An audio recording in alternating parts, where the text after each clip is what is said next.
എല്ലാവർക്കും നമസ്കാരം. ടോസ് അക്കാദമിയിലേക്ക് ഒരുപാട് സ്നേഹത്തോടെ സ്വാഗതം.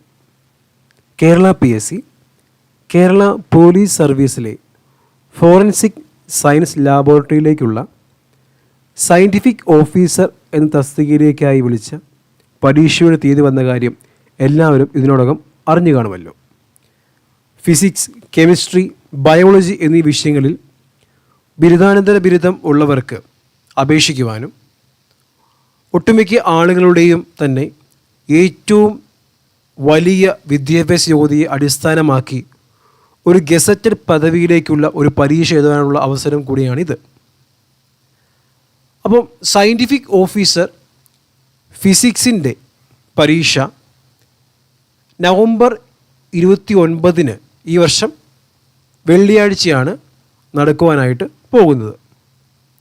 അപ്പോൾ അതിനുള്ള കൺഫർമേഷൻ കൊടുക്കാനുള്ള അവസാന തീയതി 11/9/2024, അതായത് September 11 last date for confirmation. അതിനാൽ കൺഫർമേഷൻ ഇതുവരെ കൊടുക്കാത്തവർ എത്രയും വേഗം തന്നെ കൊടുക്കുവാനായിട്ട് ശ്രമിക്കുക. Kerala PSC exam date announce ചെയ്തുകൊണ്ട് തന്നെ ടോസ് അക്കാദമി രണ്ടാമത്തെ ക്രാഷ് ബാച്ച് ഓഗസ്റ്റ് 28 മുതൽ ആരംഭിക്കുകയാണ്. താല്പര്യമുള്ളവർ ജോയിൻ ചെയ്യുക. ഡെമോ ക്ലാസ്സുകൾ കണ്ടതിന് ശേഷം നിങ്ങൾക്ക് തൃപ്തികരമാണെങ്കിൽ മാത്രം ഫീസ് നൽകി കോഴ്സ് കണ്ടിന്യൂ ചെയ്യുക. ഇപ്പോൾ നമ്മുടെ കോഴ്സിൻ്റെ പ്രത്യേകതകളെന്ന് പറയുന്നത് റെക്കോർഡഡ് ക്ലാസ്സുകളായിരിക്കും. ഓരോ സബ്ജക്റ്റ് കഴിയുമ്പോൾ നമ്മൾ ലൈവ് ഡിസ്കഷൻ ക്ലാസ്സുകൾ ഉണ്ടായിരിക്കും. എല്ലാ ക്ലാസ്സിന് ശേഷവും നമ്മൾ PDF നോട്ട്സ് നമ്മൾ പ്രൊവൈഡ് ചെയ്യുന്നതായിരിക്കും.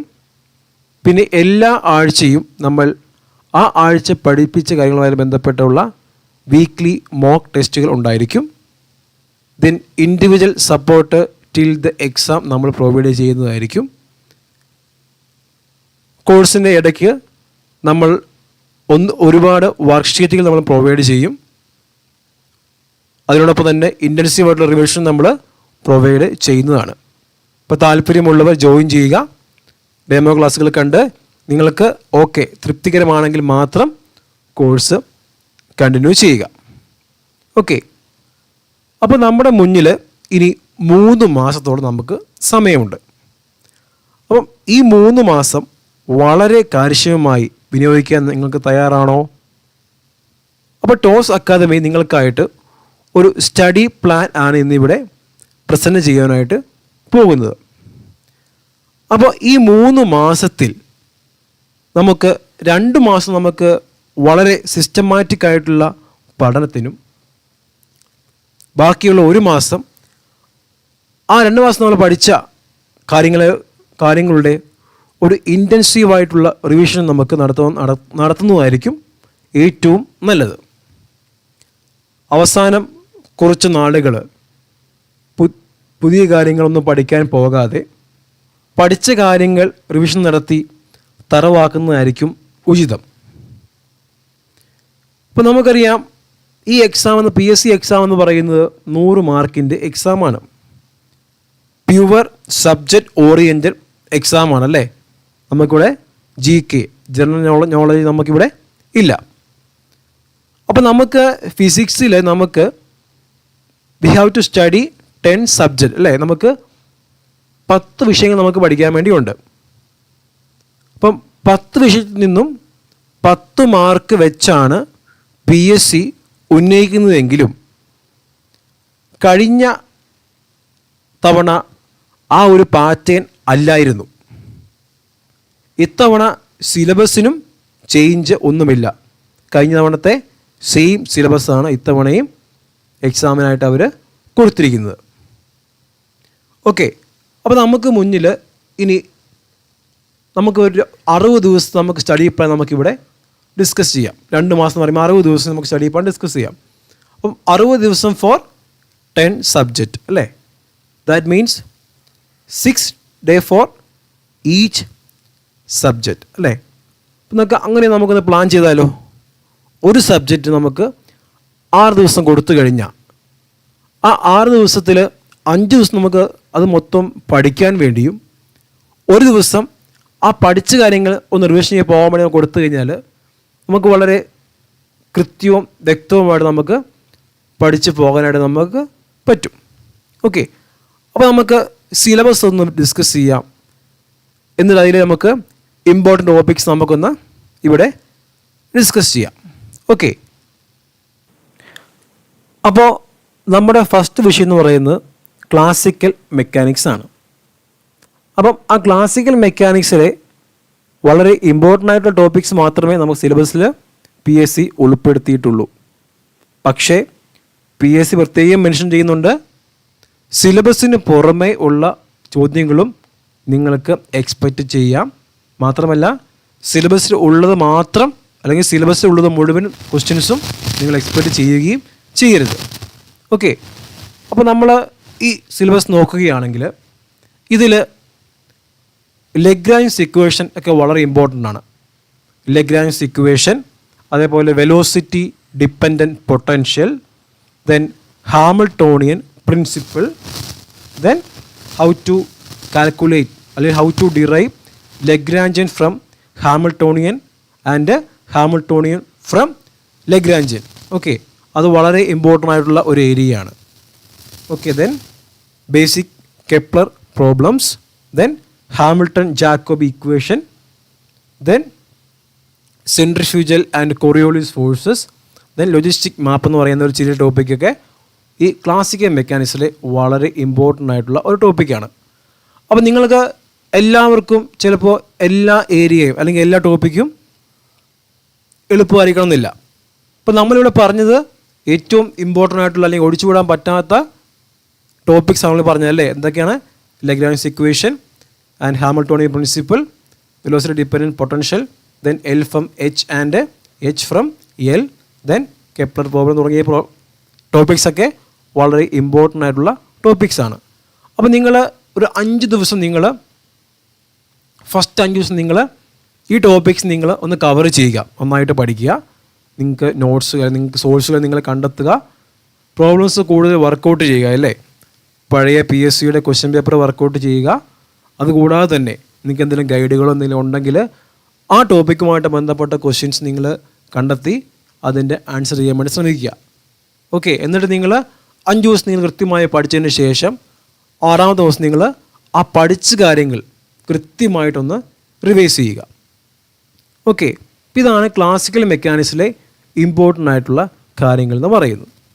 ഇനി മാത്തമാറ്റിക്കൽ മെത്തേഡ്സ് ഇൻ ഫിസിക്സിലേക്ക് വരുമ്പോഴത്തേക്കും നമുക്കറിയാം ഫണ്ടമെൻ്റൽ ബേസിക് ടോപ്പിക്സുകളാണ് എല്ലാം കൊടുത്തിരിക്കുന്നത്.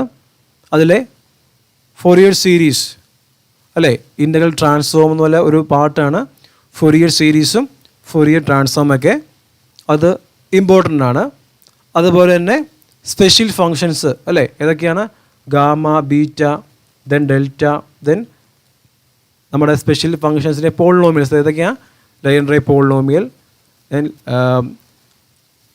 ഹെർമൈറ്റ് പോളിനോമിയൽ, ലാഗുറെ പോളിനോമിയൽ, ഇതൊക്കെ സ്പെഷ്യൽ ഫങ്ഷൻസ് വരുന്നതാണ്. അതുപോലെ തന്നെ ബെസൽ ഫങ്ഷൻസ് ഒക്കെ സ്പെഷ്യൽ ഫങ്ഷൻസിൽ വരുന്ന ടോപ്പിക്സാണ്. ഓക്കെ, ഇത്രയും ആ ഒരു ഏരിയ അത് കവർ ചെയ്തല്ലേ? നോക്കി, ഇത് ഇവിടെ ബെസൽ അല്ലെങ്കിൽ ഗാമ ഫങ്ഷൻ മുതൽ ലാഗുറെ പോളിനോമിയൽ വരെ, gamma function, beta function, Bessel, then legendary polynomial, Hermite polynomial, Laguerre പോളിനോമിയലൊക്കെ എന്താണ്? അത്രയും തന്നെ എന്താണ്? സ്പെഷ്യൽ ഫങ്ഷൻ എന്ന് പറയുന്ന പർട്ടിക്കുലർ ടോപ്പിക്കിൻ്റെ അണ്ടറിൽ വരുന്ന ടോപ്പിക്സാണ്. ഓക്കെ, ദെൻ കോംപ്ലക്സ് അനാലിസിസിലെ Cauchy Riemann condition important, then Cauchy integral theorems and integral formula, then singularities and calculation of residues and. അപ്പോൾ ഇത്രയും ഭാഗം എന്ന് പറയുന്ന കോംപ്ലക്സ് അനാലിസിസ് വരുന്നത്. അപ്പോൾ മെയിനായിട്ട് ഇവിടെ 3 ടോപ്പിക്കേ ഉള്ളൂ അല്ലേ? അപ്പോൾ ഫസ്റ്റ് 3 ടോപ്പിക് എന്ന് പറയുന്നത് integral transform, then gamma function മുതൽ ലാഗുറെ പോളിനോമിയൽ വരെ എന്താണ്? Comes under special functions, then Cauchy Riemann condition മുതൽ കാൽക്കുലസ് ഓഫ് റെസിഡ്യൂസ് ആപ്ലിക്കേഷൻ എന്ന് പറയുന്നത് കംസ് അണ്ടർ കോംപ്ലക്സ് അനാലിസിസ്. 3 ടോപ്പിക്കുള്ള ഏതൊക്കെയാണ്? ഇൻ്റഗ്രൽ ട്രാൻസ്ഫോമും സ്പെഷ്യൽ ഫങ്ഷൻസും കോംപ്ലക്സ് അനാലിസിസുമാണ് മാത്തമാറ്റിക്കൽ മെത്തേഡ്സ് ഇൻ ഫിസിക്സ് നമുക്ക് പഠിക്കാനായിട്ടുള്ളത്. അപ്പോൾ ഇത് കൂടാതെ തന്നെ ഈ മെട്രിക്സിൽ എന്ന് പറയുന്ന ടോപ്പിക്കിൽ നിന്നുള്ള ക്വസ്റ്റ്യൻസൊക്കെ കഴിഞ്ഞ വർഷങ്ങളിൽ നമ്മൾ കാണുന്നുണ്ട്. ഫ്രം മെട്രിക്സ് അല്ലെ, മെട്രിക്സ് എന്ന് പറയുന്ന topic matrices and eigen value problem, matrices and eigen value പ്രോബ്ലത്തിൽ നിന്നുള്ള ക്വസ്റ്റ്യൻസൊക്കെ നമ്മൾ കഴിഞ്ഞ തവണകളിലൊക്കെ ചോദിച്ച് കാണുന്നുണ്ട്. അത് PSC പറഞ്ഞ പോലെ തന്നെ നിങ്ങൾക്ക് സിലബസിലുള്ള മാത്രമല്ല അതുമായിട്ട് ബന്ധപ്പെട്ട് പുറത്തുനിന്ന് ക്വസ്റ്റ്യൻസ് നിങ്ങൾക്ക് പ്രതീക്ഷിക്കാം അല്ലേ. അതുകൊണ്ട് നിങ്ങൾ മെട്രിക്സസും ഐഗൺ വാല്യൂ പ്രോബ്ലം കൂടെ സിമ്പിളായിട്ടുള്ള കാര്യങ്ങൾ, അതായത് ട്രേസ്, ഡിറ്റർമിനൻറ്റ്, അതിന് ഐഗൺ വാല്യൂസ് എങ്ങനെ കണക്ട് ചെയ്ത് നടക്കുന്ന കാര്യങ്ങൾ നിങ്ങളൊന്ന് നോക്കി വെക്കണം from mathematical methods in physics. Okay, then electronics. അപ്പോൾ ഇലക്ട്രോണിക്സ് എന്ന് പറയുന്ന ഒരു PSC എക്സാം ആയതുകൊണ്ട് തന്നെ നമ്മൾ മറ്റ് എക്സാമുകളുമായിട്ട് അപേക്ഷിച്ച് നോക്കുമ്പോൾ ഇലക്ട്രോണിക്സിന് ഇവിടെ വളരെ ഇമ്പോർട്ടൻസ് ആണുള്ളത്. നമുക്ക് ഇലക്ട്രോണിക്സ് നിൽക്കുന്ന കഴിഞ്ഞ തവണയൊക്കെ 10 മാർക്കിലേറെ ക്വസ്റ്റ്യൻസ് ഇലക്ട്രോണിക്സ് ചോദിച്ചിട്ടുണ്ടായിരുന്നു. ഓക്കെ, ഇപ്പോൾ ഇലക്ട്രോണിക്സ് എന്നൊക്കെ പറയുന്നത് ഇവിടെ മെയിനായിട്ട് ഫീൽഡ് എഫക്റ്റ് ട്രാൻസിസ്റ്റർ വളരെ ഇമ്പോർട്ടൻ്റ് ആണ്. ഫീൽഡ് എഫക്റ്റ് ട്രാൻസിസ്റ്റർ, ദെൻ എന്താണ് ഓപ്പാംസ്, ബേസിക് ഓപ്പറേഷണൽ ആംപ്ലിഫയർ. ആ ഓപ്പാമ്പിൻ്റെ കുറേ പാരാമീറ്റേഴ്സ് ഉണ്ട്. കുറേ CMRR അല്ലെങ്കിൽ സ്ലൂ റേറ്റ് അങ്ങനെയൊക്കെ പറയുന്ന കുറേ പാരാമീറ്റേഴ്സ് ഉണ്ട്. പിന്നെ ആ ഓപ്പാമ്പിൻ്റെ പല വിധത്തിലുള്ള ആപ്ലിക്കേഷൻ, അതായത് ഓപ്പാമ്പ് എങ്ങനെയൊക്കെ ഉപയോഗിക്കാം അല്ലേ. ഇൻവേർട്ടറായിട്ട് ഉപയോഗിക്കാം, അനലോഗ് ഇൻ്റഗ്രേഷനും ഡിഫറൻസിയേഷൻ ഉപയോഗിക്കാം. അങ്ങനെ ഓപ്പാമ്പിൻ്റെ പല ആപ്ലിക്കേഷൻസ്. അതേപോലെ ഓപ്പാമ്പിൻ്റെ കണ്ടിന്യൂഷനായ ഫിൽട്ടേഴ്സ് അല്ലെ, ആക്റ്റീവ് ഫിൽട്ടേഴ്സ്. ഇപ്പോൾ കഴിഞ്ഞ തവണയൊക്കെ ഈ ആക്റ്റീവ് ഫിൽറ്ററിൻ്റെ ജസ്റ്റ് സർക്യൂട്ട് ഡയഗ്രാം ഡയറക്റ്റായിട്ട് കൊടുത്തിട്ട് ഇത് ഏത് ആക്റ്റീവ് ഫിൽറ്ററാണ് ഡയറക്റ്റായിട്ട് ചോദിച്ചേക്കുമായിരുന്നു. നിങ്ങൾക്ക് എല്ലാവർക്കും ആക്റ്റീവ് ഫിൽറ്ററിനെ പറ്റി എല്ലാം അതിന് സർക്യൂട്ട് ഡയഗ്രത്തെ പറ്റി എല്ലാം ഒരു ഐഡിയ ഉണ്ടായിരിക്കണം. Different type of active filters ഉണ്ട്, എല്ലാത്തിനെ പറ്റി ഐഡിയ ഉണ്ടായിരിക്കണം. ഇതെല്ലാം ഓപ്പാമ്പിന് അണ്ടർ വരുന്നതാണ്. ഇതെല്ലാം ഓപ്പാമ്പിൻ്റെ ഓരോ ആപ്ലിക്കേഷൻസാണ്. അപ്പോൾ ഓപ്പാമ്പ് റിലേറ്റഡ് പ്രോബ്ലംസ് വളരെ ഇമ്പോർട്ടൻ്റ് ആണ് in electronics. Okay, then amplitude modulation and ഡിമോഡുലേഷനായിട്ട് ബന്ധപ്പെട്ട കുറച്ച് തിയറികൾ, കുറച്ച് സ്റ്റേറ്റ്മെൻറ്റുകളൊക്കെ നമുക്ക് പഠിച്ചു വയ്ക്കണം. അപ്പോൾ ഇതൊക്കെയാണ് ഓപ്പാമ്പ് ഇലക്ട്രോണിക്സ് വരുന്ന പ്രോബ്ലംസ്. മെയിനായിട്ട് FETയും ഓപ്പാമ്പിനകത്ത് ഇത്രയും ടോപ്പിക്ക് വരുന്നുണ്ട്, ഓപ്പാമ്പിൻ്റെ അണ്ടറിൽ ഇത്രയും ടോപ്പിക്ക് വരുന്നുണ്ട്. ഇതൊക്കെ നമുക്ക് ഈസി ആയിട്ട് മനസ്സിലാക്കി വെക്കാവുന്ന ടൈപ്പ് ഓഫ് ടോപ്പിക്സ് ആണ് ഫ്രം ഇലക്ട്രോണിക്സ്. ഒത്തിരി കാട് കയറി ഇലക്ട്രോണിക്സിൽ നിന്ന് പോയി ടോപ്പിക് സിലബസിലേക്ക് നമുക്ക് കാണാൻ പറ്റില്ല. ഓക്കെ, ഇതൊക്കെ നിങ്ങൾ ജസ്റ്റ് ഒന്ന് അറിഞ്ഞ് ഇരിക്കണം ഫ്രം ഇലക്ട്രോണിക്സ് എന്ന് പറയുന്ന ടോപ്പിക്കിൽ നിന്ന്. Okay, then coming to quantum മെക്കാനിക്സിനകത്ത് വളരെ ഫണ്ടമെൻ്റൽ ആയിട്ടുള്ള ടോപ്പിക്സ് മാത്രമേ PSC സിലബസിൽ കൊടുത്തിട്ടുള്ളൂ. വളരെ ഫണ്ടമെൻ്റൽ ആയിട്ടുള്ള ക്വസ്റ്റ്യൻസ് മാത്രമേ PSC സിലബസിൽ കൊടുത്തിട്ടുള്ളൂ. നോക്കുക, വെക്ടർ സ്പേസസ് ഒക്കെ ഇൻട്രൊഡക്ഷനായിട്ട് ക്വാണ്ടം മെക്കാനിക്സിന് ഇൻട്രൊഡക്ഷൻ ആണ് അല്ലേ. Vector space, Hilbert space, then operators and its properties, angular moment operator, ഇതൊക്കെ അല്ലേ അതൊക്കെ ബേസിക് ആയിട്ടുള്ള അതിൻ്റെ കാര്യങ്ങളാണ് ക്വാണ്ടം മെക്കാനിക്സിൽ. Okay, then Pauli spin matrices ഒക്കെ വളരെ ഇമ്പോർട്ടൻ്റ് ആണ്. Pauli spin matrices, then angular momentum, orbital angular momentum and different computer റിലേഷനൊക്കെ ഒരുപാടുണ്ട്. LX, LY, LZ ആയിട്ട് ബന്ധപ്പെട്ട ഒരുപാട് കമ്പ്യൂട്ടർ റിലേഷനൊക്കെ നിങ്ങൾ പഠിച്ചു വയ്ക്കണം. ഓക്കെ, ദെൻ ഒപ്റ്റിക്കൽ തിയറം എന്നൊക്കെ പറയുന്നത് ജസ്റ്റ് ഒരു ഡെഫിനേഷൻ മാത്രമല്ല. അതൊക്കെ എന്താണെന്ന് വെച്ചാൽ നിങ്ങൾ നോക്കി അതിൻ്റെ ഇക്വേഷനൊക്കെ ഒന്ന് ഓർത്ത് വയ്ക്കുക, ഒപ്റ്റിക്കൽ തിയറം എന്ന് പറയുന്നത്. പിന്നെ ഈ ഓപ്പറേറ്റേഴ്സ് ആൻഡ് പ്രോപ്പർട്ടി എന്ന് പറയുമ്പോൾ നമുക്കറിയാം ക്വാണ്ടം മെക്കാനിക്സിൽ we represent the state by the wave function അല്ലേ. കെച്ച് സൈ വെച്ച് നമ്മൾ വേവ് ഫംഗ്ഷൻ വെച്ചാണ് നമ്മൾ ഒരു സ്റ്റേറ്റ് റെപ്രസെൻറ്റ് ചെയ്യുന്നത്. അപ്പോൾ വേവ് ഫംഗ്ഷൻ കെച്ച് സൈയുടെ പ്രോപ്പർട്ടീസാണ് ഉപയോഗിക്കുന്നത്. അല്ലെങ്കിൽ ആ വേവ് ഫംഗ്ഷനിലേക്ക് പല ഓപ്പറേറ്റേഴ്സ് ആക്ട് ചെയ്യുമ്പം എന്തൊക്കെ മാറ്റങ്ങളാണ് സംഭവിക്കുന്നുള്ളത് നിങ്ങളൊരു ഐഡിയ നിങ്ങൾക്ക് ഉണ്ടായിരിക്കണം. ഓക്കെ, ദെൻ നമ്മൾ സ്പെക്ട്രോസ്കോപ്പി ഡീൽ ചെയ്യുന്ന സീമാൻ എഫക്റ്റൊക്കെ ഞങ്ങൾ ഇവിടെയും വരുന്നുണ്ട്, അത് ഓർത്ത് വയ്ക്കുക. ദെൻ റിലേറ്റിവിസ്റ്റിക് ക്വാണ്ടം മെക്കാനിക്സിലെ KG ഇക്വേഷൻ അല്ലേ, ക്ലെയിൻ ഗോർഡൻ ഇക്വേഷനൊക്കെ, അതിൻ്റെ ചാർജ് ആൻഡ് കറണ്ട് ഡെൻസിറ്റിയൊക്കെ വളരെ ഈസി ആയിട്ട് നമുക്ക് ചെയ്യാവുന്ന ഏരിയയാണ്. അതോടൊപ്പം തന്നെ ഹാർമോണിക് ഓസിലേറ്ററൊക്കെ ക്വാണ്ടം മെക്കാനിക്സിന് ചോദിച്ചു കണ്ടിട്ടുണ്ട്. ഹാർമോണിക് ഓസിലേറ്റർ പ്രോബ്ലമൊക്കെ ക്വാണ്ടം മെക്കാനിക്സിൽ നിന്ന് ചോദിച്ച് കണ്ടിട്ടുണ്ട്. അപ്പോൾ സിലബസിന് പുറമെ ചോദിച്ച് കണ്ടിട്ടുള്ള ഒരു ഏരിയ ഹാർമോണിക് ഓസിലേറ്റർ എന്നൊക്കെ പറയുന്നത്. ഓക്കെ, അപ്പോൾ ഇതാണ് ക്വാണ്ടം മെക്കാനിക്സ് എന്ന് വരുന്ന ഇമ്പോർട്ടൻ്റ് ആയിട്ട് കാര്യം എന്ന് പറയുന്നത്. ദെൻ സ്റ്റാറ്റിസ്റ്റിക്കൽ മെക്കാനിക്സിൽ വളരെ ചെറിയ ഒരു സിലബസാണ് കൊടുത്തേക്കുന്നത് സ്റ്റാറ്റിസ്റ്റിക്കൽ മെക്കാനിക്സിനകത്ത് നിന്ന്. അതിൽ എല്ലാം തന്നെ വളരെ ഇമ്പോർട്ടൻ്റ് ആണ്. ഗിബ്സ് പാരഡോക്സ് ഇമ്പോർട്ടൻ്റ് ആണ്. നമുക്ക് മാക്രോ സ്റ്റേറ്റ് ഉണ്ട്. നമ്മൾ ക്വാണ്ടം മെക്കാനിക്സിൽ സ്റ്റേറ്റ് റെപ്രസെൻറ്റ് ചെയ്യുന്ന വേവ് ഫംഗ്ഷൻ സൈ എന്ന് പറഞ്ഞ പോലെ തന്നെ സ്റ്റാറ്റ് മെക്കിൽ നമ്മൾ റെപ്രസെൻറ്റ് ചെയ്യുന്ന ബൈ യൂസിങ് മാക്രോ സ്റ്റേറ്റ്സ് ആണ്. അപ്പം എന്താണ് മാക്രോ സ്റ്റേറ്റ്, എന്താണ് മൈക്രോ സ്റ്റേറ്റ് അപ്പോൾ നിങ്ങൾക്ക് ഒരു ഐഡിയ ഉണ്ടായിരിക്കണം. ദെൻ ഗിബ്സ് പാരഡോക്സ് ഇമ്പോർട്ടൻ്റ് ആണ്. ദെൻ ഫേസ് സ്പേസ്, എന്താണ് ഫേസ് സ്പേസ്, അതിൻ്റെ ഡയമെൻഷൻ എങ്ങനെ ചേഞ്ച് ചെയ്യും എന്നതിനെപ്പറ്റി നിങ്ങൾക്ക് ഒരു ഐഡിയ ഉണ്ടായിരിക്കണം. ദെൻ ലിയോ വില്ലീസ് തിയറത്തിൻ്റെ ഡെഫിനിഷൻ ആൻഡ് സ്റ്റേറ്റ്മെൻറ്റ് ഇക്വേഷൻ ഓർത്ത് വയ്ക്കണം. ദെൻ ഇക്വിപാർട്ടീഷൻ തിയറം വളരെ ഇമ്പോർട്ടൻ്റ് ആണ്. എങ്ങനെയൊക്കെയാണ് ഓരോ എനർജി ടീമിനും എനർജി അത് ടോട്ടൽ എനർജി എങ്ങനെയാണ് കോൺട്രിബ്യൂട്ട് ചെയ്യുന്നത് പറയുന്ന ഇക്വിപാർട്ടീഷൻ തിയറം വളരെ ഇമ്പോർട്ടൻ്റ് ആണ്. Then thermodynamics behaviour of ideal Bose gas and ideal Fermi gas വളരെ ഇമ്പോർട്ടൻ്റ് ആണ്. അപ്പോൾ ഈ ടോപ്പിക്കിനകത്ത് തന്നെ നമുക്ക് ഒരുപാട് ക്വാണ്ടിറ്റീസ് നമുക്ക് പഠിക്കാനുണ്ട് നമുക്ക്. അതായത് density of States, specific heat capacity, എങ്ങനെയാണ് അതിൻ്റെ നമ്പർ ഡെൻസിറ്റിക്ക് അല്ലെങ്കിൽ ഫെർമി എനർജി അല്ലെങ്കിൽ ബോസ് എനർജിയൊക്കെ എങ്ങനെയാണ് ഡിപ്പെൻഡ് ചെയ്തിരിക്കുന്നത്. ഡിപ്പെൻഡൻസി വളരെ ഇമ്പോർട്ടൻ്റ് ആണ്. അതുമായിട്ട് ബന്ധപ്പെട്ട ക്വസ്റ്റ്യൻസ് നമ്മൾ ചോദിച്ച് കണ്ടിട്ടുണ്ട്. ഓക്കെ, അപ്പോൾ അതെല്ലാം ഇപ്പം ഇതൊരു വാസ്റ്റ് ഏരിയ ആണ് അല്ലേ. ഇതിൻ്റെ ഡിസ്ട്രിബ്യൂഷൻ ഫംഗ്ഷൻ്റെ ഫോമുണ്ട്. ബോസോൺസിനും ഫെർമി ഗ്യാസിനൊക്കെ ഡിസ്ട്രിബ്യൂഷൻ ഫംഗ്ഷൻ്റെ ഫോം, പിന്നെ പലതരം 3 എൻസംബിൾസ്, ക്ലാസിക്കൽ പാർട്ടിക്കിളിനെ ഒബേ ചെയ്യുന്ന Maxwell Boltzmann ensemble, then quantum statistics obey ചെയ്യുന്ന ബോസോൺസ് ഒബേ ചെയ്യുന്ന Bose Einstein ensemble, then Fermi Dirac statistics ഒക്കെ വളരെ ഇമ്പോർട്ടൻ്റാണ് ഫെർമിയോൺസിൻ്റെ കേസിൽ. അപ്പോൾ അത് 3 നിങ്ങൾ പഠിച്ചു വെക്കണേ. Different type of ensembles and different type of statistics. Then 3 type of statistics ഉണ്ട്. അത് 3 പഠിച്ചു വെക്കണം. ദെൻ ഈ ഐഡിയൽ ബോസ് ഗ്യാസും ഐഡിയൽ ഫെർമി ഗ്യാസുമായിട്ട് ബന്ധപ്പെട്ട പല പ്രോപ്പർട്ടീസ് ഉണ്ട് അവിടെ. പല ഡിപ്പെൻഡൻസീസ് ഉണ്ട്. CV പ്രൊപ്പോർഷണൽ ടു ടെമ്പറേച്ചർ എങ്ങനെ ഡിപ്പെൻഡ് ചെയ്യുന്നതിനെ പറ്റിയുള്ള കാര്യങ്ങൾ പറയുന്ന ഏരിയാസൊക്കെ ഇവിടെയുണ്ട്. അപ്പോൾ ഇത് കൂടാതെ തന്നെ സ്റ്റാർട്ട് ബാങ്കിങ് ചോദിക്കുന്ന ആദ്യമുള്ള ക്വസ്റ്റ്യൻ ഒരു ഏരിയയാണ് നമ്മുടെ പാർട്ടീഷൻ ഫംഗ്ഷൻ റിലേറ്റഡ് പ്രോബ്ലം. അതും PSCക്ക് ഇതിന് പുറമെ ചോദിച്ച ടൈപ്പ് ഓഫ് ക്വസ്റ്റ്യനാണ്. പാർട്ടീഷൻ ഫംഗ്ഷൻ എങ്ങനെയാണ് ഒരു എനർജി ലെവലുകളിലേക്ക് നമ്മൾ പാർട്ടിക്കിൾ ഡിസ്ട്രിബ്യൂട്ട് ചെയ്ത് കഴിയുമ്പോൾ ആ സിസ്റ്റവുമായിട്ട് ബന്ധപ്പെട്ട അതിൻ്റെ പാർട്ടീഷൻ ഫംഗ്ഷൻ എന്താണ് എഴുതാനുള്ള ടൈപ്പ് ഓഫ് ക്വസ്റ്റ്യൻസ് PSCക്ക് ചോദിച്ച് കണ്ടിട്ടുണ്ട്. അത് നിങ്ങൾ പഠിച്ചു വയ്ക്കണം. Okay, then coming to nuclear and particle ഫിസിക്സിൽ നമുക്കറിയാം അതിൻ്റെ ബൈൻഡിങ് എനർജി. ആദ്യമായിട്ട് ന്യൂക്ലിയറിൻ്റെ basic properties, nuclear size, shape, mass, അതുമായിട്ട് ബന്ധപ്പെട്ട കാര്യങ്ങളെ പറ്റി നിങ്ങൾക്കൊരു ഓവർ ഐഡിയ ഉണ്ടായിരിക്കണം. Then binding energy, then semi empirical mass formula വളരെ ഇമ്പോർട്ടൻ്റ് ആണ്. അതിനകത്ത് തന്നെ ഓരോ ടേമിനും ഓരോ ഇമ്പോർട്ടൻസ് ഉള്ളത് അല്ലേ. വോളിയം ടേമുണ്ട്, സർഫസ് ടേം, അങ്ങനെ അതിന് ഓരോ ഡിപ്പെൻഡൻസീസ് ഉണ്ടല്ലേ. എന്തിന് മാസ് അല്ലേ, മാസ് നമ്പറിനൊക്കെ ഓരോന്നിനും ഓരോ ടേമിനും ഓരോ ഡിപ്പെൻഡൻസ് ഒക്കെ നിങ്ങൾ ഓർത്ത് വെക്കണം.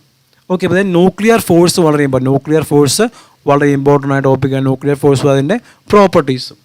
ദെൻ ഇലക്ട്രിക് വാട്ടർപോൾ മൊമെൻ്റ് ഒക്കെ വളരെ ഇമ്പോർട്ടൻ്റ് ആയിട്ടുള്ള ഏരിയയാണ് ന്യൂക്ലിയർ ഫിസിക്സിലെ. Then conservation laws and symmetries. Conservation law അതായത് ഒരു റിയാക്ഷൻ പോസിബിൾ ആണോ അല്ലയോ എന്ന് ചെക്ക് ചെയ്യാൻ വേണ്ടി നമ്മൾ നോക്കുന്നതാണ് കൺസർവേഷൻ ലോസ് അല്ലേ. അപ്പോൾ അത് ഒരു റിയാക്ഷൻ പോസിബിൾ ആണെങ്കിൽ അത് പല കൺസർവേഷൻ ലോസ് ഉപയോഗിക്കണം. ലെപ്റ്റോൺ നമ്പർ കൺസർവ് ചെയ്യണം, ചാർജ് കൺസർവ് ചെയ്യണം, സ്പിന്ന് കൺസർവ് ചെയ്യണം, ബാരിയോൺ നമ്പർ കൺസർവ് ചെയ്യണം, അങ്ങനെ ഐസോസ്പിൻ കൺസർവ്, അങ്ങനെ പല കൺസർവേഷൻ ലോസ് നമുക്ക് ചെക്ക് ചെയ്യേണ്ടതുണ്ട്. അപ്പോൾ അത് ചെക്ക് ചെയ്യാൻ വേണ്ടി എല്ലാവരും പഠിച്ചു വയ്ക്കണം. ഓക്കെ, ദെൻ ക്വാർക്ക് മോഡൽ വളരെ ഇമ്പോർട്ടൻ്റ് ആണ്. Then shell structure and magic numbers, ഇതൊക്കെ വളരെ ഇമ്പോർട്ടൻ്റ് ആയിട്ടുള്ള ഏരിയയാണ് ഫ്രം ന്യൂക്ലിയർ ഫിസിക്സ്. മാജിക് നമ്പേഴ്സും സെൽ സ്ട്രക്ചറൊക്കെ വളരെ ഇമ്പോർട്ടൻ്റ് ഏരിയ. ഇതുമായിട്ട് ബന്ധപ്പെട്ട ഇതിൻ്റെ നോട്ട്സ് അല്ലെങ്കിൽ ഇതിൻ്റെ സോഴ്സ് നിങ്ങൾ കണ്ടെത്തുക. എന്നിട്ട് നിങ്ങൾ ഇതുമായിട്ട് ബന്ധപ്പെട്ട പ്രോബ്ലംസ് നിങ്ങൾ വർക്കൗട്ട് ചെയ്ത് നിങ്ങൾ പഠിക്കുക. ഓക്കെ, പ്രോബ്ലംസ് നിങ്ങൾക്ക് പഴയ PSC ക്വസ്റ്റ്യൻ നോക്കാം. അതല്ലാതെ തന്നെ നിങ്ങൾക്ക് എന്തെങ്കിലും ഗൈഡുകളോ അല്ലെങ്കിൽ എന്തെങ്കിലും നെറ്റിൽ നിന്ന് നിങ്ങൾക്ക് ക്വസ്റ്റ്യൻ ബാങ്കിൽ നിങ്ങൾക്ക് അവൈലബിൾ ആണ്. നിങ്ങൾ നോക്കി നിങ്ങൾ പ്രോബ്ലംസ് വർക്കൗട്ട് ചെയ്ത് നിങ്ങൾ ശീലിക്കുക. ഓക്കെ, അത് നിങ്ങൾ തിയറി പഠിച്ചിട്ട് മാത്രം ഒരു കാര്യമില്ല, നിങ്ങളത് പ്രോബ്ലംസ് ചെയ്താൽ നിങ്ങൾക്ക് കാര്യം ഉണ്ടാകുള്ളൂ. ഓക്കെ, ഇതൊക്കെയാണ് ന്യൂക്ലിയർ ആൻഡ് പാർട്ടിക്കൽ ഫിസിക്സിലെ ഇമ്പോർട്ടൻ്റ് ആയിട്ടുള്ള ടോപ്പിക്സ് എന്ന് പറയുന്നത്. Then coming to solid state ഫിസിക്സിൽ നമ്മൾ നോക്കുമ്പോൾ നമുക്കറിയാം ബേസിക്കലി എന്തൊക്കെയാണ്, മില്ലർ ഇൻഡിസസ് ഇമ്പോർട്ടൻ്റ് ആണ്. ദെൻ റെസിപ്രോക്കൽ ലാറ്റിസ് വളരെ ഇമ്പോർട്ടൻ്റ് ആയിട്ടുള്ള ഒരു ടോപ്പിക്കാണ് ഫ്രം സോളിഡ് സ്റ്റേറ്റ് ഫിസിക്സിൽ അല്ലേ. മില്ലർ ഇൻഡിസസ് എഴുതാനൊക്കെ എല്ലാവർക്കും അറിയാമല്ലോ. Then concept of reciprocal lattice. Then Einstein and Debye മോഡൽസിനകത്തെ ടെമ്പറേച്ചറും സ്പെസിഫിക് തമ്മിലുള്ള ഡിപ്പെൻഡൻസി ഒക്കെ വളരെ ഇമ്പോർട്ടൻ്റ് ആണ്. Then Bloch theorem, Bloch functions ഒക്കെ വളരെ ഇമ്പോർട്ടൻ്റ് ആണ്. ക്രോണി-പെന്നി മോഡലൊക്കെ ഇമ്പോർട്ടൻ്റ് ആണ്. Then coming to some electricity, ferro electric ഡൊമൈനും ആൻറ്റി ഫെറോ ഇലക്ട്രിസിറ്റി ഒക്കെ വളരെ ഇമ്പോർട്ടൻ്റ് ആണ്. Then type 1 and type 2 super കണ്ടക്ടേഴ്സൊക്കെ ഇമ്പോർട്ടൻ്റ് അല്ലേ. ടൈപ്പ് 2, ടൈപ്പ് 1, ടൈപ്പ് 2 സൂപ്പർ കണ്ടക്ടേഴ്സും അവരുടെ പ്രോപ്പർട്ടീസും അവരുടെ എക്സാമ്പിൾസൊക്കെ വളരെ ഇമ്പോർട്ടൻ്റ് ആണ്. ഓക്കെ, ദെൻ ലണ്ടൻ ഇക്വേഷനൊക്കെ ഇമ്പോർട്ടൻ്റ് ആയിട്ടുള്ള ഒരു ഏരിയ ആണ്. ദെൻ ഹൈ TC സൂപ്പർ കണ്ടക്ടേഴ്സൊക്കെ നമ്മുടെ ഈ സൂപ്പർ കണ്ടക്ടർ ഏരിയയിൽ വരുന്ന അണ്ടർ വരുന്ന ഇമ്പോർട്ടൻ്റ് ആയിട്ടുള്ള മറ്റൊരു ടോപ്പിക്കാണ്. Okay, then atomic and molecular സ്പെക്ട്രോസ്കോപ്പിക്ക് നോക്കുവാണെങ്കിൽ നമുക്കറിയാം ഇവിടെ മെയിനായിട്ട് ഇവിടെ മോളിക്കുലർ സ്പെക്ട്രോസ്കോപ്പി ശരിക്കും മാത്രമേ ഉള്ളൂ അല്ലേ. അറ്റോമിക് സ്പെക്ട്രോസ്കോപ്പിക്ക് നിന്ന് ലാമർ പ്രിസിഷനൊക്കെ പറയുന്ന ചെറിയ 1-2 ടോപ്പിക്കുകളൊക്കെ ഉള്ളൂ. ബാക്കിയെല്ലാം കൂടുതലും മോളിക്കുലർ സ്പെക്ട്രോസ്കോപ്പിയാണ് ഇവിടെ കൊടുത്തിരിക്കുന്നത്. ഓക്കെ, അപ്പോൾ നമ്മുടെ റിജിഡ് റൊട്ടേറ്ററിൻ്റെ കാര്യങ്ങളൊക്കെ നമ്മൾ പഠിച്ചിരിക്കണം. Then Born Oppenheimer approximation. ദെൻ ഓരോ മോളിക്യൂളിൻ്റെയും അത് സെൻട്രോസിമെട്രി ഉള്ള മോളിക്യൂളാണോ അതോ സെൻട്രോസിമെട്രി ഇല്ലാത്ത മോളിക്യൂളാണോ എന്നുള്ള ഐഡൻറ്റിഫൈ ചെയ്യാൻ പഠിക്കണം. അങ്ങനെയുള്ള മോളിക്യൂളിൻ്റെ കേസിലെ നമ്പർ ഓഫ് നോർമൽ മോഡ്സിൻ്റെയൊക്കെ നോർമൽ മോഡ്സ് ഓഫ് വൈബ്രേഷനൊക്കെ എണ്ണം കണ്ടുപിടിക്കാൻ വേണ്ടി പ്രത്യേക ഫോർമുലയൊക്കെ ഉണ്ട്, അത് നിങ്ങൾക്ക് ഒരു ഐഡിയ ഉണ്ടായിരിക്കണം. ദെൻ രാമൻ സ്പെക്ട്ര വളരെ ഇമ്പോർട്ടൻ്റ് ആണ്. മോളിക്കുലർ സ്പെക്ട്രോസ്കോപ്പി ഏറ്റവും ഇമ്പോർട്ടൻ്റ് ടോപ്പിക്കാണ് രാമൻ സ്പെക്ട്ര എന്ന് പറയുന്നത്. ദെൻ രാമൻ സ്പെക്ട്രവുമായിട്ട് ബന്ധപ്പെട്ട കാര്യങ്ങൾ. ദെൻ വൈബ്രേഷണൽ സ്പെക്ട്ര ഇമ്പോർട്ടൻ്റ് ആണ്. വൈബ്രേഷണൽ സ്പെക്ട്ര വളരെ ഇമ്പോർട്ടൻ്റ് ആണ്. Then interaction between nuclear spin and magnetic field important ആയിട്ടുള്ള ഏരിയ ആണ്. Then type of spectroscopy, Mossbauer spectroscopy ഒക്കെ ഇമ്പോർട്ടൻ്റ് ആയിട്ടുള്ള ഏരിയ ആണ്. അപ്പോൾ ഇതൊക്കെ നിങ്ങൾ ലാമർ പൊസിഷനൊക്കെ അറ്റോമിക് സ്പെക്ട്രോസ്കോപ്പി വരുന്ന ഒരു ഏരിയ ആണ്. അപ്പോൾ ഇത്തരം കാര്യങ്ങൾ നിങ്ങൾ അറ്റോമിക് ആൻഡ് മോളിക്കുലർ സ്പെക്ട്രോസ്കോപ്പി എന്നും നിങ്ങൾ ഉറപ്പായിട്ടും നോക്കിയിരിക്കേണ്ട ഒരു ഏരിയയാണ്. ഓക്കെ, അപ്പം നിങ്ങൾക്കറിയാം ഓരോ സബ്ജക്റ്റും ഞാൻ പറഞ്ഞു നമുക്ക് 2 മാസം നമ്മൾ കൃത്യമായി ഡിവൈഡ് ചെയ്യുവാണെങ്കിൽ നമുക്ക് 10 സബ്ജക്റ്റ് നമുക്ക് ഒരു സബ്ജക്റ്റ് നമുക്ക് 6 ദിവസം നമുക്ക് കൊടുക്കാൻ പറ്റും അല്ലേ. അപ്പോൾ നിങ്ങൾ ഒരു സബ്ജക്റ്റ് നിങ്ങൾക്ക് 6 ദിവസം കൊടുത്തു കഴിഞ്ഞാൽ നിങ്ങൾ 5 ദിവസം അത് കൃത്യമായിട്ട് പഠിക്കുക. ദെൻ ഒരു ദിവസം അത് കംപ്ലീറ്റ് ആയിട്ട് റിവൈസ് ചെയ്യാൻ നിങ്ങൾ ഉപയോഗിക്കുക.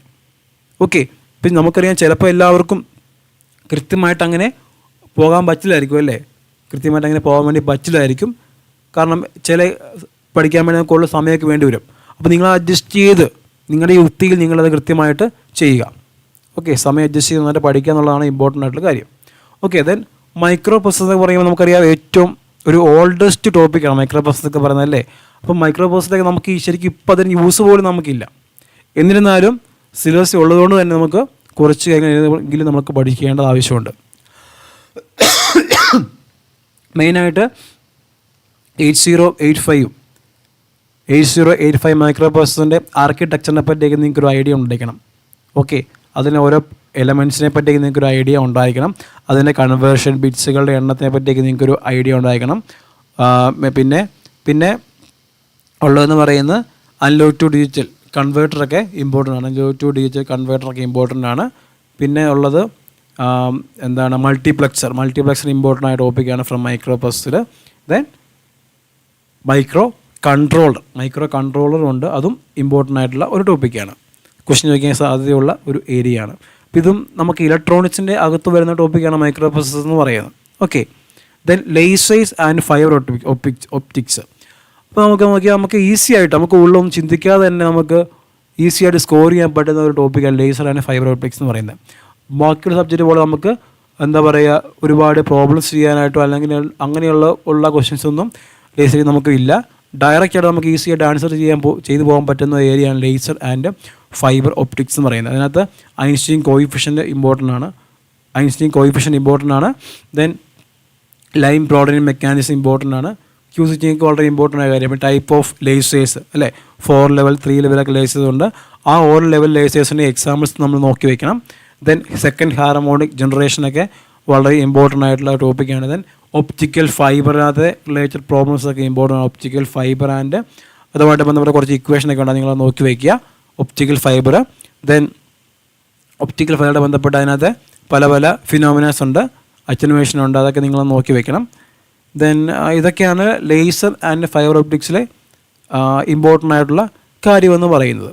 ഓക്കെ, അപ്പോൾ നിങ്ങൾ ഓർത്ത് വയ്ക്കുക, നമുക്ക് ഇനി 3 മാസം നമുക്ക് സമയമുണ്ട്. പക്ഷെ നിങ്ങൾ കൃത്യമായിട്ട് നിങ്ങൾ പഠിച്ചൊരുങ്ങുക അല്ലേ, കാരണം നമുക്ക് കിട്ടിയ ഒരു അവസരമാണിത് അല്ലേ. നമ്മുടെ ഹയസ്റ്റ് ക്വാളിഫിക്കേഷൻ വെച്ച് നമുക്ക് എഴുതാൻ പറ്റുന്ന ഒരു എക്സാം നമുക്ക് കിട്ടിയ ഒരു അവസരമാണിത്. അപ്പോൾ നിങ്ങൾ നിങ്ങളുടെ മാക്സിമം നിങ്ങൾ ട്രൈ ചെയ്യുക, നിങ്ങൾ കൃത്യവും വ്യക്തവുമായ രീതിയിൽ നിങ്ങൾ പ്രിപ്പയർ ചെയ്യുക. നിങ്ങൾക്കറിയാം നമുക്ക് 10 സബ്ജക്റ്റ് ഉണ്ടല്ലേ. ഇപ്പം PSC പറഞ്ഞതനുസരിച്ച് എല്ലാ സബ്ജക്റ്റിൽ നിന്നും 10 മാർക്ക് വെച്ചാണ് അവർ സിലബസിൽ കൊടുത്തിരിക്കുന്നത്. പക്ഷേ അങ്ങനെ കറക്റ്റായിട്ട് വേറെ നിർബന്ധമില്ലെങ്കിൽ പോലും ആ ഒരു റേഷ്യോ അവർ മെയിൻറ്റെയിൻ ചെയ്യാനുള്ള സാധ്യതയുണ്ട്. അപ്പം നമ്മൾ നോക്കിക്കേ, നമുക്ക് എല്ലാ സബ്ജക്റ്റിനും കവർ ചെയ്യണം എന്നുള്ളത് നമുക്കൊരു ഇമ്പോർട്ടൻ്റ് ആയിട്ടുള്ള ഒരു കാര്യമാണ്. അപ്പോൾ നമുക്ക് കവർ ചെയ്യണമെങ്കിൽ നമ്മൾ ഇന്ന് പോലെ പഠിക്കാൻ നോക്കിയാൽ നമുക്ക് അത്യാവശ്യമെങ്കിൽ നമുക്ക് കവർ ചെയ്യാനുള്ള നമുക്ക് സമയം നമുക്ക് കിട്ടുകയുള്ളൂ. അപ്പോൾ നിങ്ങൾ ഇനിയുള്ള സമയങ്ങൾ നിങ്ങൾ ഭയങ്കര ഫ്രൂട്ട്ഫുള്ളായി നിങ്ങൾ ഫലപ്രദമായി നിങ്ങൾ യൂസ് ചെയ്യുക.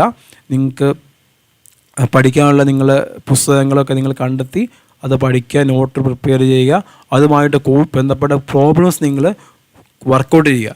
പഴയ പ്രീവിയസ് ഒരു ക്വസ്റ്റ്യൻ പേപ്പർ നിങ്ങൾ ഡിസ്കസ് ചെയ്യുക, പഴയ സെറ്റിൻ്റെ ക്വസ്റ്റ്യൻ പേപ്പർ ഡിസ്കസ് ചെയ്യുക, പഴയ ഗേറ്റ് ക്വസ്റ്റ്യൻസ് നിങ്ങൾ വർക്കൗട്ട് ചെയ്യുക. അങ്ങനെ പഴയ ജസ്റ്റ് ക്വസ്റ്റ്യൻ, ജാം ക്വസ്റ്റ്യൻസ് ഒക്കെ നിങ്ങൾ വർക്കൗട്ട് ചെയ്യുക. അതൊക്കെ നമുക്ക് നെറ്റിൽ അവൈലബിൾ ആണ്. അപ്പോൾ നിങ്ങൾ അങ്ങനെ വർക്കൗട്ട് ചെയ്യുക. നിങ്ങൾ അങ്ങനെ കൂടുതൽ പ്രോബ്ലംസിലൂടെ നിങ്ങൾ സബ്ജക്റ്റിനെ കൂടുതലായിട്ട് നിങ്ങൾ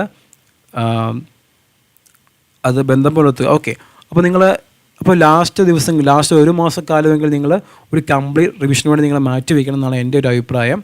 കാരണം നമ്മൾ പഠിച്ച കാര്യങ്ങൾ വ്യക്തമാക്കിയില്ലെങ്കിൽ, തറവാക്കിയില്ലെങ്കിൽ പിന്നെ നമുക്ക് എക്സാം ടൈമിൽ നമുക്കത് ഭയങ്കര കൺഫ്യൂഷനായി പോകും, നമ്മൾ പഠിച്ചതെല്ലാം വെറുതെ ആയി പോകും അല്ലേ.